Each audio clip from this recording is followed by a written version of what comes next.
রানছোড় দাস, শ্যামল দাস, চাঁচর, এই অদ্ভুত নামটি শুনলেই আমাদের মনে ভেসে ওঠে আমির খানের সেই হাসি খুশি প্রথাবিরোধী চরিত্রটির কথা। 3 ইডিয়টস সিনেমায় এই চরিত্রটি প্রচলিত ব্যবস্থার বিরুদ্ধে একাই একটি যুদ্ধ ঘোষণা করেছিল। কিন্তু আপনি কি জানেন এই নামের পেছনে লুকিয়ে আছে হাজার হাজার বছরের পুরনো এক গল্প, এক ঈশ্বরের গল্প, যিনি সম্মানের সাথে কাপুরুষ বা পলাতকের তকমা গ্রহণ করেছিলেন। তিনি ভগবান শ্রীকৃষ্ণ, আর তারই এক অসামান্য নামের পেছনের কাহিনী নিয়েই আজকের নিবেদন। রানছোড় শব্দটিকে ভাঙলে পাওয়া যায় দুটি শব্দ, রণ অর্থাৎ যুদ্ধ, আর ছোড় অর্থাৎ ত্যাগ করা বা ছেড়ে দেয়া। আক্ষরিক অর্থে যিনি যুদ্ধক্ষেত্র থেকে পালিয়ে যান।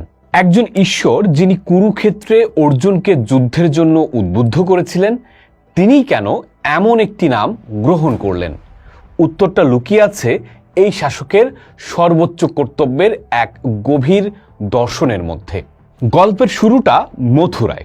শ্রীকৃষ্ণ তার অত্যাচারী মামা কংসকে বধ করে মথুরাবাসীকে মুক্তি দিয়েছিলেন, কিন্তু এই ঘটনা এক ভয়ঙ্কর শৃঙ্খলের জন্ম দেয়। কংস ছিলেন মগধের পরাক্রমশালী সম্রাট জরাসন্ধের 2 কন্যার স্বামী। জামাতার মৃত্যুর প্রতিশোধ নিতে জরাসন্ধ হয়ে ওঠেন অপ্রতিরোধ্য।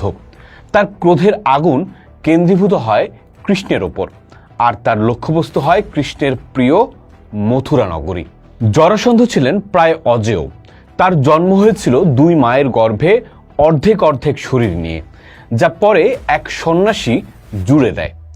এই অদ্ভুত জন্মের কারণে তিনি ছিলেন প্রচণ্ড শক্তিশালী। তিনি তার বিশাল সেনাবাহিনী নিয়ে বারবার মথুরা আক্রমণ করতে থাকেন। 1বার 2বার নয়, পাক্কা 17 বার তিনি মথুরাকে আক্রমণ করেন। প্রতিবারই কৃষ্ণ ও বলরামের বীরত্বে মথুরা রক্ষা পায়, কিন্তু এই লাগাতার আক্রমণে রাজ্যের সাধারণ প্রজাদের জীবন দুর্বিষহ হয়ে ওঠে। মথুরার প্রাচীর দুর্বল হতে থাকে, সম্পদ শেষ হয়ে আসে, আর মানুষের মনে বাসা বাঁধে আতঙ্কের। 18তম বারে জরাসন্ধ এক বিশাল জোট গঠন করে মথুরাকে চিরতরে ধ্বংস করে দেওয়ার জন্য চূড়ান্ত আঘাত হানার পরিকল্পনা করেন এবং মথুরাবাসীকে সরাসরি যুদ্ধের আহ্বান জানান। এবার যুদ্ধ এড়ানোর কোনো উপায় ছিল না। মথুরার রাজা উগ্রসেন এবং যদুনেতারা যখন যুদ্ধের প্রস্তুতি নিচ্ছিলেন, তখন শ্রীকৃষ্ণ এক অভাবনীয় প্রস্তাব দেন, যুদ্ধ না করার প্রস্তাব। কৃষ্ণ রাজা উগ্রসেনকে বলেন, আমরা যুদ্ধ করব না, আমরা মথুরা ছেড়ে চলে যাব। এই কথা শুনে সবাই স্তম্ভিত হয়ে যান। রাজা উগ্রসেন ক্ষুব্ধ হয়ে বলেন, এ কেমন কথা কৃষ্ণ?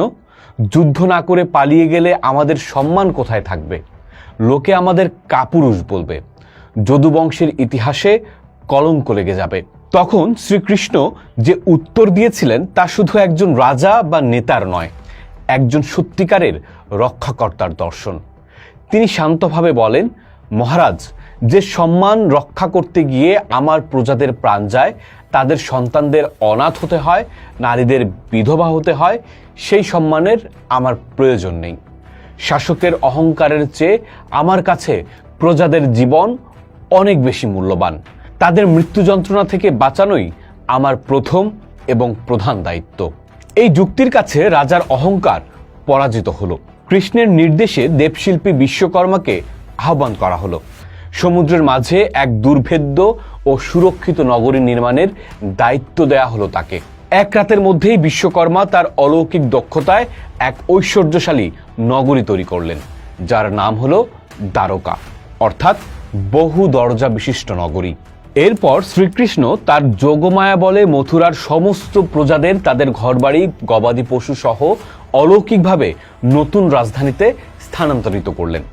যখন মথুরাবাসীর ঘুম ভাঙল, তারা দেখল তারা এক নতুন, সুন্দর এবং সুরক্ষিত শহরে রয়েছে, আর পেছনে পড়ে রইল এক জনমানবশূন্য পরিত্যক্ত মথুরা। নির্দিষ্ট দিনে জরাসন্ধ তার লক্ষ লক্ষ সৈন্য নিয়ে মথুরায় এসে দেখলেন এক ভুতুড়ে নীরবতা। শহরে কোনো প্রাণের চিহ্ন নেই, তার প্রতিশোধের আগুন নেভানোর জন্য কোনো প্রতিপক্ষ নেই। ক্রোধে, হতাশায় এবং অপমানে উন্মত্ত হয়ে জরাসন্ধ তার সমস্ত রাগ সেই খালি নগরীর উপর উগরে দিলেন। তিনি মথুরাকে জ্বালিয়ে পুড়িয়ে মাটির সাথে মিশিয়ে দিলেন এবং চিৎকার করে কৃষ্ণকে এক নতুন নামে ভূষিত করলেন, রণছোড়, অর্থাৎ যে যুদ্ধক্ষেত্র থেকে পালিয়ে গিয়েছে।